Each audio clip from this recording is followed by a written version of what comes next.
किस किस ने पैसे लेने हैं? इधर आए मेरे पास, इधर आओ ना मेरे पास। अच्छा, आपको कितने पैसे चाहिए? 10 रुपये, 5 रुपये, 1 रुपया?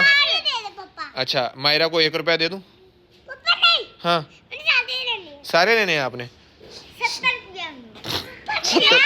गान बंद कर आपने। और या महम आएगी फिर सारे नो 10-10 रुपये मिलोगे।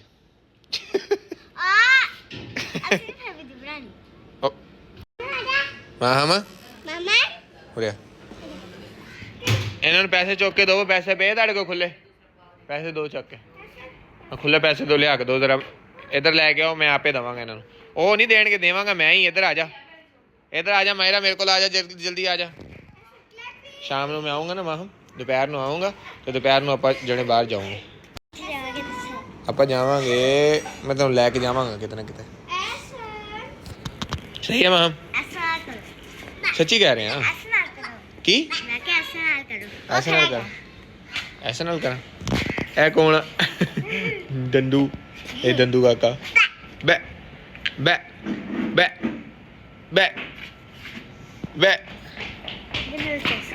बे। ओ ये पैसे आ गए, ये सारे दे आ गए। अच्छा, एक तेरे महानूर ਨੂੰ ਫੜਾ ਦੇ, महानूर ਨੂੰ ਦੇ ਦੇ, महानूर ਨੂੰ ਦੇ ਦੇਣਾ ਪਹਿਲੇ। महानूर ਚੱਲ ਸਾਰਿਆਂ ਨੂੰ ਦੇ ਗਿਆ। एक तेरा,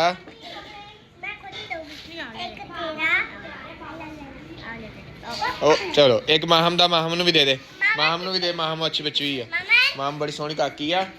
हो रही मामन हो रही। अले माहम, माहम शुक्रिया तो कर दो, शुक्रिया करते हो, कहो शुक्रिया मायरा, आपका शुक्रिया को कहो। चल तू भी कह भी आपका भी शुक्रिया। हाँ, अच्छे बच्चे बन के ना अच्छी बातें किया करो। अच्छा हाँ चलो जी। पैसे कहाँ रखे हैं आपने? अब दिखाओ जेब दिखाओ जरा। वाह जी वाह, जेब के अंदर रख लिए पैसे। माहम आपने कहाँ रखे हैं पैसे? माहम का कोट कहाँ है? कि इतने ज्यादा से जगह नहीं मिली। ये तो है, बच्चों के लिए इतने भी बहुत होते हैं। अच्छा, इसका बैग नहीं है अभी, लेकर आना है। ओहो अच्छा,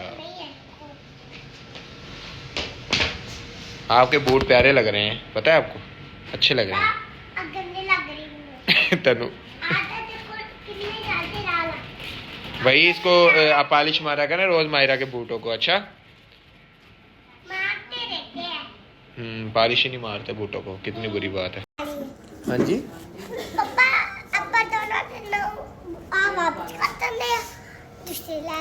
अच्छा अच्छा, नवे बूट ले आई हूँ।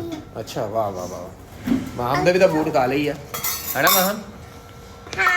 ਤੁਹਾਡੇ ਵੀ ਬੂਟ ਕਾਲੇ ਹੀ ਆ, ਮਹਨੂਰ ਦੇ ਵੀ ਬੂਟ ਕਾਲੇ ਹੀ ਆ, ਹੈਨਾ ਮਹਨੂਰ? ਹਾਂ ਇਹਨੇ ਵੀ ਲਿਆਂਦੇ। ਤੇ ਤੇਰੇ ਵੀ ਤਾਂ ਬੂਟ ਕਾਲੇ ही ਆ। अभी ये स्कूल की तैयारी कर रहे हैं और महनूर और मायरा खड़े हैं और माहम बैठी हुई है ये यहाँ पर। और अब ये जाएंगे स्कूल और इसने पहना है कोट। ये कैसी लग रही है कोट में मायरा?